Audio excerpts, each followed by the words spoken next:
Years ago, two things were part of my life. I had a much more vivid and powerful imagination than I do now, and we had a pool. This little dinky above ground number really wasn't that special, but combine that with my imagination, and let's just say I feel towards pools about the same way I feel towards the ocean. And if you're familiar with my other videos, you'll know that, let's just say, not a fan. But that's the thing about bodies of water. Even if they're man-made, they have a tendency to unnerve some people. Well, most people. Because it's practically another world. One that we can't survive in without special help. And that irrational fear, at least when it comes to pools,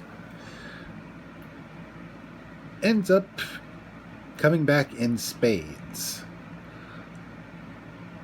But not without a reason. This thriller, based on a short made in 2014, I believe, basically is about a haunted pool, or possibly some sort of malevolent entity which uses a pool as a trade-off for getting souls in exchange for services. Basically a Faustian deal.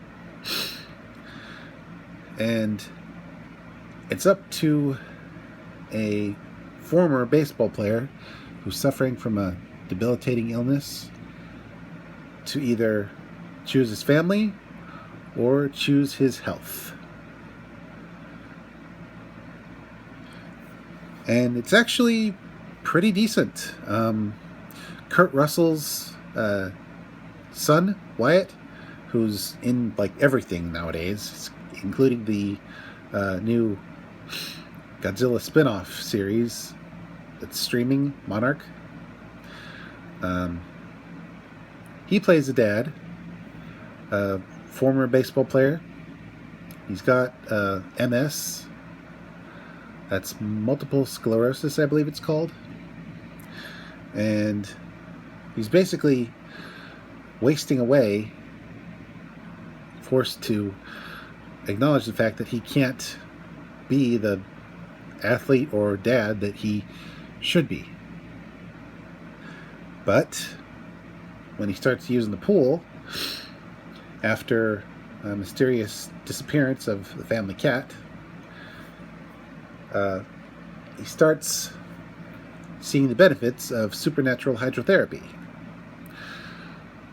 Problem is, unlike the film Cocoon, this pool entity demands human sacrifice. And the performance of Wyatt Russell is very compelling. You can't help but wonder, will he choose himself over his family? Will he let the pool devour them in exchange for giving him his muscles back? And the rest of the family, the kids, they're decent. They're not photogenic little cherubs, but they're not annoying either. They're very human.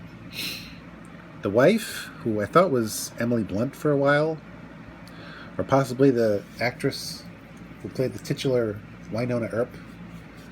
I'm not sure who she was, but she played the character of the wife decently.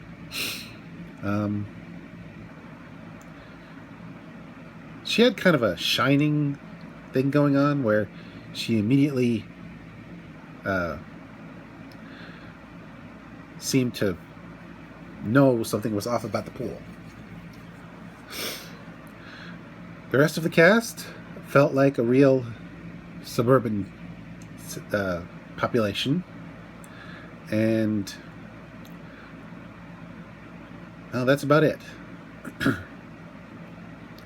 As for the villain, there really was no villain. It was just the spirits of those who were killed by the pool. Possibly some sort of creature was manifest at some point, but honestly, I figured it used the dead bodies of those taken by the pool as avatars. And those avatars were fairly effective. You didn't get a good look at them, but what little we saw was very unnerving. You don't want to see a waterlogged corpse, trust me. Meanwhile, the pool effects were very, very immersive. It was hard to breathe. It was very hard for me to breathe when characters went under and I couldn't decide whether or not they were going to surface. Well, anyway, the payoff at the end, that would have left me sweating if the theater weren't so cold. And the murkiness of the water brought me back to when I was in the pool and could not tell where the pool's edges were. It's not the greatest original horror flick ever, but it wasn't bad. And while you might want to wait for it to stream, if you don't, it's not the worst way to spend a couple bucks. So yeah, that's pretty much it. This is Mr. J signing out and reminding you, humans weren't meant to be in water for too long. I think we, maybe more cat, well, some of us, maybe more cat than ape. We left the water for a reason. And while there might not be sharks in pools, you never know. Though if you enjoy pools, you might want to avoid watching this film. It might give you pool thalassophobia. Stay dry.